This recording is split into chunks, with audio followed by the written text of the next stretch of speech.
Okay, so once we issue this equipment, this is the drill that we want all the engine companies to do. Okay?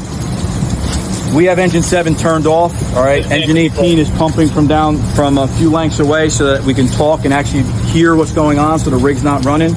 You could do this drill on the apron of your firehouse or wherever you do your training, okay? Secure a water supply. And the big thing that I want you guys to do is the different configurations of how to hook this up. So we can hook up the blue thing here. If we take off this elbow, we can go right to our hydrant valve, okay? Elbow, inline pressure gauge. What I want you guys to get good at is obviously deploying the hose, packing the hose, the control position, and then if you work on this side of the pumper, the control guy, you want to make him work a little bit while the guys are flowing water, all right? Take the engine, put the RPMs up, put the RPMs down. Actually sit here and play. You're going to actually have to move this valve around to make your pressure stay at 80. And we have no idea because we've never had an inline pressure gauge. That water pressure is consistently moving in these high rises, but we would never know because we don't have the gauge. Now that you have a control firefighter there, you know exactly what's going on. You'll also be able to tell if you have this thing all the way open and you can't get 80 PSI out of it, you got a problem. So either there's a clog in the system, the FDC's not working, the fire pump's not on. All right, that's an urgent message to command. You know, engine 7 control to engine 7 captain. I don't have pressure. We don't have enough water. We know there's no kinks. All right, so there's a problem in the system. So then we can have our issues dealt with outside. So if there's an FDC problem, all right, we can adjust it there. If it's an issue where now we have to bring the line into the lobby and pump the riser, then we can do that. That's where identifying the attack stairwell is so important. So if you pull up to a building, you say, my attack stairwell is going to be in the north stairwell. And then the control firefighter says, I have no water or I have very limited pressure, I need more pressure. If we have to bring a line into the building, we want to know which way we're going. We don't want to charge from the first floor, the south riser. What's the point? We want to go to the north riser and make sure that you're pumping straight up. All right, so that's why it's important to identify these attack stairwells right away. So as far as the drill goes, okay, all we're going to do is, this is the best way to do it. Just take off your cap. All the rigs should have a 2.5-inch port on here. Okay, you're going to put on your gate valve. You're going to put on your elbow. All right.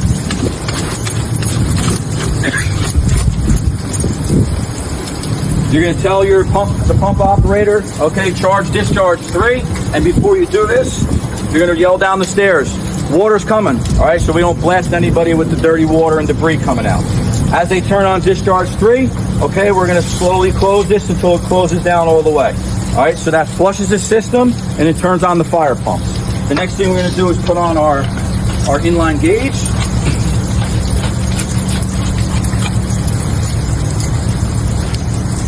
And the last step is to hook up the hose, and we're ready to go. You're going to radio engine 7 control to engine 7 nozzle. We're ready for water. They're going to say send water. We're going to turn this completely on, okay? All the way open. Once they get water, they're going to open the line. Once they open the line, you're going to set your pressure to 80 PSI. After that, it's just a matter of monitoring your pressure here. Just be aware when they shut down the line, whatever the pressure the pump is making, this is going to jump up to, okay? So that's why you constantly got to be on this wheel. All right, so that's why it's a good idea. Have your pump operator move the RPMs up and down so you can sit here and play with this wheel, okay? That's the drill for now that we're going to do until we get to the next phase, which is actually all the positions that we're going to do, engine 1, 2, 3, 4, ladder 1 and 2. But for now, we need to get this equipment out and we need to start training on it. The issue is L-card standpipe bag, okay? Every bag is going to have the same exact equipment in it, okay? You're going to have a gate valve, an inline pressure gauge, an elbow with a bleeder, door shocks, a pocket mask. This is your national hose to New York Corp adapter, and this is going to be your pipe thread adapter if you encounter a standpipe wheel with no threads on it, okay? You'll have your pipe wrench here if everything is stripped, and your standard wheel if there's no wheel present, and hopefully this will fit on. With all this stuff here, all right, we've consolidated it down to one bag. All right, it's got handles on it to carry it like this, okay, or you could put it on over your shoulder. All right. So basically, when we're talking about the control firefighter, his job is to take all of these things and build something off the standpipe so that it works with our hose set up here. All right. So the first thing I want to do is, whenever an apparatus, we're gonna say that this is the actual standpipe in a building. Okay. If you try and put on the gate, okay, which is the first appliance that's going on there, you have male threads. There are buildings out there that are not our thread. We have New York Port thread. There are buildings that have national standard thread. When you try and put this on, okay, and you're trying to turn it and it's not going on, the first thing you need to think to yourself is, okay, this is probably not our thread. Or if you're able to get a quarter turn and that's as far as it goes, okay, it's definitely not our thread. All right. So with that being said, next thing you're grabbing is our blue adapter. This is national. This is New York. Newark uses New York Port. Okay. So you're gonna make the conversion. Spin this guy on here, tighten it up. All right. The next thing you're gonna do now is put your gate on here. All right. So this gate valve is now how we're gonna adjust the pressure on the standpipe. Okay. When we ride around at the beginning of your shift, make sure that this is open. Because the first thing we're going to do is, when you do have a fire, is put this on, secure it on, and you're going to get the standpipe on as quick as possible. When you start opening this up and you're flowing water, you're clearing out debris. Because you find anything in these pipes, the scale, which is all the rust and everything else in there. But the most other important thing is, once water starts moving, you're activating the fire pumps in the building, so you're starting to build pressure in the system, so it's available here before the engine company can get to the FDC. Okay? So what we're gonna do is, in this scenario here, all right, I'm gonna put this guy on here. I know water's gonna come out. The next thing I'm gonna put on here is our elbow.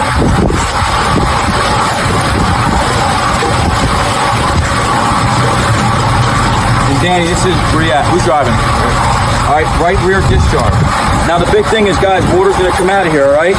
So as he opens this up, you wanna let anybody that's coming up the stairs, you want them to know that water's coming. So just open this up a little bit, you guys are gonna get wet. And as the water comes out, all right, you're gonna yell down, flowing water, all right? You're gonna close this guy up as it comes.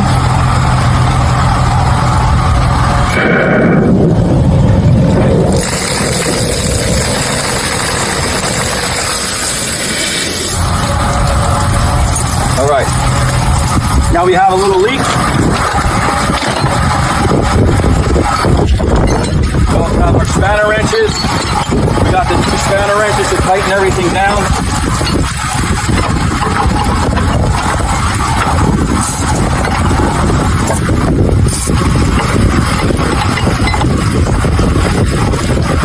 All right, best we can do. All right, the next thing we're going to put on is our inline pressure gauge.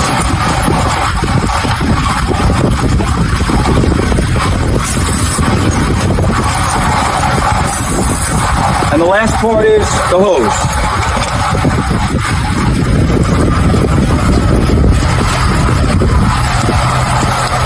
Inside of here, there's a cap, the protective cap for the inline pressure gauge, which shows our pressure.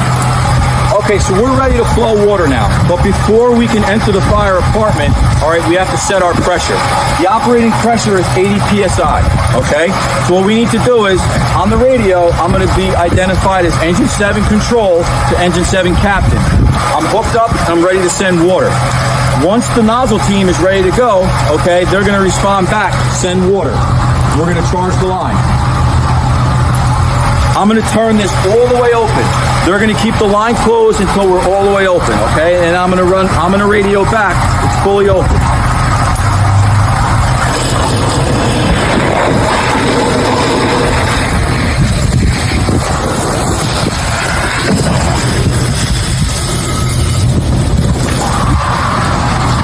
Do me a favor, just to show it, okay? Without anybody touching it. Without anybody touching it, there's not a kink in the line based on how we deployed it, okay? Okay, so at this point, the line has been charged. They haven't opened up the tip yet, okay? We have no idea at the standpipe wheel what our actual pressure is gonna be until we actually open the line. We can't set that pressure at the standpipe wheel until water is actually flowing, okay? So what's gonna happen is, Engine 7 control to engine 7 nozzle. Give me a long bleed. All right. I'll be able to tell at the inline pressure gauge when he opens up the line.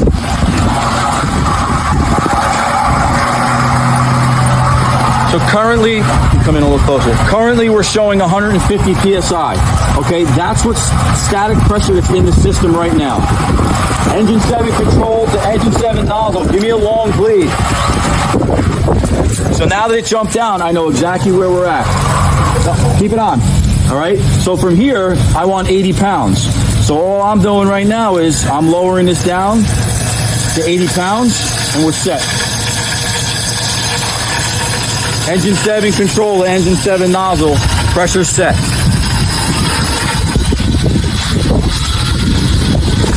So here's something that if you don't understand how static, residual, and flowing water affects your pressures. Right now the nozzle is off, and we're currently reading 165 psi. Okay, I already set the gauge. Now this is where we could have a problem. If you don't understand how this works, the nozzle's closed. Some guys may have a tendency to say, this pressure's way too high, I only need it at 80, so what are they going to do? They're going to start closing this. The problem is, you just set the pressure. The reason why the nozzle's closed is because they're working on the door. Now the door pops open, the fire's in front of them, and you turn this off because you want the pressure to go down. These guys open the line, they got nothing. All right, so now when the nozzle firefighter we pop the door, open the line and flow water, we're going to confirm, look where we're at right now, they're flowing water, even though it was at 160. This is where staying as a control firefighter is important, because this pressure always changes. You need to watch this pressure at all times and keep it at 80. This is why it's so important for the control firefighters to stay in this position. Now, if the fire pumps kick on, your pressure is going to jump. You have to make an adjustment. The other thing that happens is when the pumper's outside, when they feed the system, any building 10 floors or lower, they're going to put it at 150 psi. This thing's going to jump again. So that's why you have to stay on here to constantly make adjustments. Mike, shut the line down.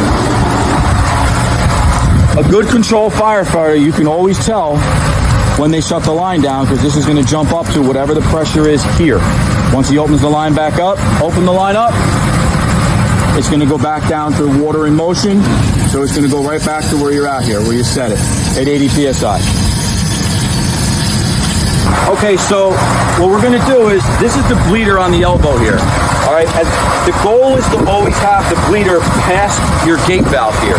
All right, if the line ends up underneath the door, ends up in the stairwell between the balusters, and you can't advance, there's a big kink.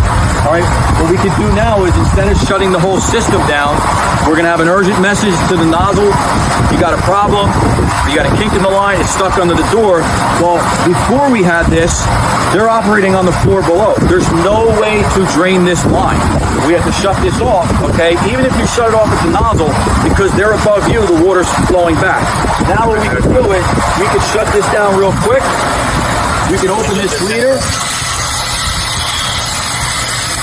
Okay, drain the line down real quick, pull it out from underneath the door, whatever we got to do, shut the bleeder down, put water back in the line, and they're back in service. So that's one thing that we can use the bleeder for, which is also why it's so important to try and get this past the gate here. Now obviously once they open the line again, you're just going to reset this, we're going to reset this pressure back to 80 psi. Okay, fire's been extinguished. The same thing now, what's going to happen is, we're going to call down and we're going to shut the line, down. So the first thing we're going to do is, we're going to shut down our gate all the way, okay? The next thing we're going to do is, we're going to shut down the standpipe. All right, so you can shut down your right rear discharge. And the last thing we're going to do, being that this is hard as a rock, you can open the line, get a little pressure off of it, but remember, we're downhill. The water wants to come back here. Okay, we're going to open up our bleeder. And our water's going to come back here, and we can start breaking down the control side and the hose side. The big thing is, before you do everything, all right, make sure you put this protector back on here, and we just work our way backwards from here. Take off the hose, the inline pressure gauge, the elbow, and we'll go from there. And then you can pack up the hose from there.